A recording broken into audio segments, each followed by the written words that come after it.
ចរិយាសម្បត្តិរបស់សាតាំងគឺវាមេសម្លាប់វាគឺជាមេកំពូតវាគឺជាមេបោកកញ្ចោតវាគឺជាខ្មាំងសត្រូវរបស់យើងវាគឺជាឪពុករបស់អ្នកមិនជឿដូច្នេះទាំង5ចំណុចនេះសូមបងប្អូនកុំយកមកអនុវត្តក្នុងជីវិតយើងឡើយតែបើសិនជាបងប្អូនរើសយកចំណុចណាមួយក្នុងចំណោមចំណុចទាំង5នេះមកអនុវត្តនោះបងប្អូននឹងបាត់សេចក្តីស្រឡាញ់ពីព្រះហើយថែមទាំងបាត់ព្រះពរពីព្រះទៀតតែបើបងប្អូនជៀសវាងបាននៅចំណុចទាំង5នេះនោះបងប្អូននឹងទទួលបាននៅសេចក្តីស្រឡាញ់ពីព្រះឡើងវិញហើយនឹងទទួលបានព្រះពរពីព្រះឡើងវិញផងដែរនៅក្នុងគម្ពីរយ៉ូហានជំពូក8ខ44ដែលដាក់ចំណងជើងថាចរិយាសម្បត្តិនិងគុណវិបត្តិរបស់សាតាំងត្រូវបានលើកឡើងនៅក្នុងគម្ពីរដូចជា1ជាមេសម្លាប់យ៉ូហានជំពូក8ខ44ដែលយើងបានអានអំបញ្ញមិញអរៈវាក្រវ៉ែលចង់សម្លាប់យើងទាំងខាងសាច់ឈាមទាំងខាងព្រលឹងវិញ្ញាណរួចវាសម្លាប់ទាំងសេចក្តីជំនឿយើងទៀតវារកហេតុផលគ្រប់បែបយ៉ាងដើម្បីនឹងសម្លាប់យើងចំណុចទី2វាជាមេកំពូតយ៉ូហានជំពូក8ខ44អ្នករាល់គ្នាមិនមានអរៈជាសាតាំងជាឪពុកហើយអ្នករាល់គ្នាចូលចិត្តធ្វើតាមតណ្ហាដែលគប់ដល់ឪពុករបស់អ្នកវាជាអ្នកសម្លាប់គេតាំងពីដើមមកវាមិនបាននៅជាប់នៅក្នុងសេចក្តីពិតព្រោះគ្មានសេចក្តីពិតនៅក្នុងវាទេកាលណាវាពោលពាក្យភូតផរនោះដោះចេញពីចិត្តវាមកត្បិតវាជាអ្នកកំពូតហើយជាឪពុកនៃសេចក្តីនោះឯងពាក្យមួយថាអ្នករាល់គ្នាមានអរៈសាតាំងជាឪពុកចំណុចនេះព្រះយេស៊ូវទ្រង់ព្រមានដល់ពួកសាសយូដាដែលប្រឆាំងនឹងទ្រង់ចំពោះទង្វើរបស់ពួកគេថាបានទទួលឥទ្ធិពលពីអរៈសាតាំងដែលជាមេបះបោរវាជាអ្នកប្រឆាំងនិងជាអ្នកសម្លាប់គេតាំងពីដើមមកមួយវិញទៀតបំណងព្រះハស្តីព្រះគឺឲ្យពួកសាសយូដានិងសាសដទៃទៀតបានយកគំរូតាមលោកអាប់រ៉ាហាំនៅក្នុងគម្ពីររ៉ូមជំពូក4ខ16ចំណុចទី3វាជាមេបោកបញ្ឆោតនៅក្នុងគម្ពីរវិវរណៈជំពូក20ខ7ដល់ខ8ខ21នោះវានាំចេញទៅខំនាំទាំងសាសដែល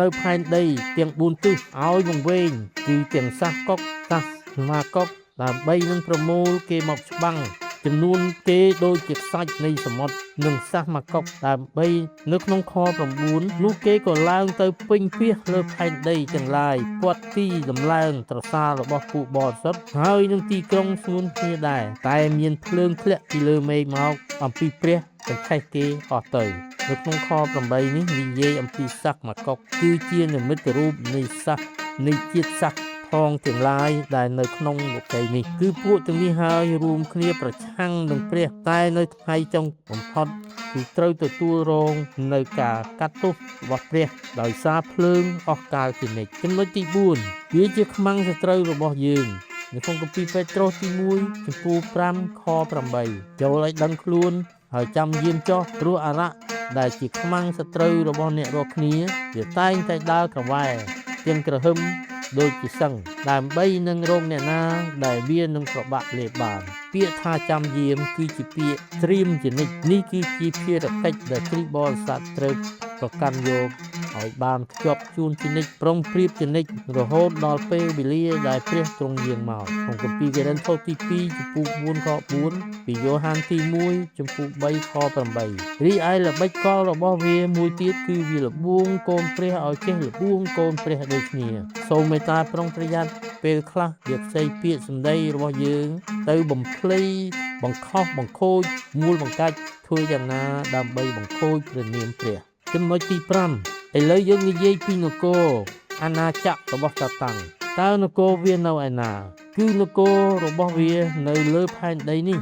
ដូច្នេះអ្វីៗគឺនៅក្រោមការត្រួតត្រារបស់អរៈគឺវាគ្រប់គ្រងទាំងអស់ទាំងស្នាព្រះហស្ថរបស់ព្រះផងដែរដូច្នេះសាតាំងធ្វើប្រតិបត្តិការពីរកន្លែងទី1គឺនៅនគរឋានសួគ៌តែត្រូវវាបានបរាជ័យត្រូវព្រះទម្លាក់វាមក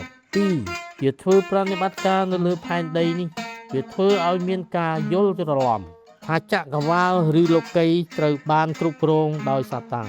ដែលជាការផ្ទុយនឹង ប្រឆាំងទាស់ទៅនឹងកិច្ចការរបស់ព្រះវាបំផ្លាញឲ្យចិត្តមនុស្សរស់នៅដោយដាច់ចេញពីព្រះមិនឲ្យពឹងអាងលើព្រះនៅក្នុងគម្ពីរយ៉ូហានទី1ចំពោះ5ខ19យើងដឹងថាយើងមកពីព្រះពិតតែលោកីទាំងមូលដេកនៅក្នុងអវាទនៃមេកំណាចវិញដូច្នេះលោកីទាំងមូលគឺស្ថិតនៅក្រោមការត្រួតត្រារបស់អារក្សវាបំពេលោកីទាំងមូលឲ្យដេកចាំស្ដាប់បញ្ជារបស់វាមិនចង់ឲ្យលោកីទាំងមូលវិលបែរមករកព្រះគឺវាខិតខំរកមធ្យោបាយផ្សេងដូចជាបង្កើតឲ្យមានអបិយជំនឿផ្សេងដើម្បីបង្វែរចិត្តមនុស្សកុំឲ្យចិត្តមនុស្សវិលបែរមករកព្រះសង្គ្រោះបានកាលណាមនុស្សណាម្នាក់បានវិលបែរមករកព្រះអង្គសង្គ្រោះនោះនឹងនាំឲ្យរំខានចិត្តវាខ្លាចបាត់កម្លាំងរបស់វាដូច្នេះសូមបងប្អូនកុំចាញ់ល្បិចកលរបស់វាមានតែព្រះមួយទេដែលអាចជួយឲ្យយើងឈ្នះនៅគ្រប់ទាំងល្បិចកលរបស់អារក្សហើយអ្វីដែលវាបានធ្វើបានដោយសារមានការអនុញ្ញាតពីព្រះប៉ុណ្ណោះទីបញ្ផុតសាតាំងគឺជាខ្មាំងសត្រូវនឹងព្រះតែទីបញ្ចប់វាត្រូវទទួលនៅការបរាជ័យនៅចំពោះមុខព្រះពីយោបចំពោះ1ខ12យ៉ូហានចំពោះ12ខ1និងយ៉ូហានចំពោះ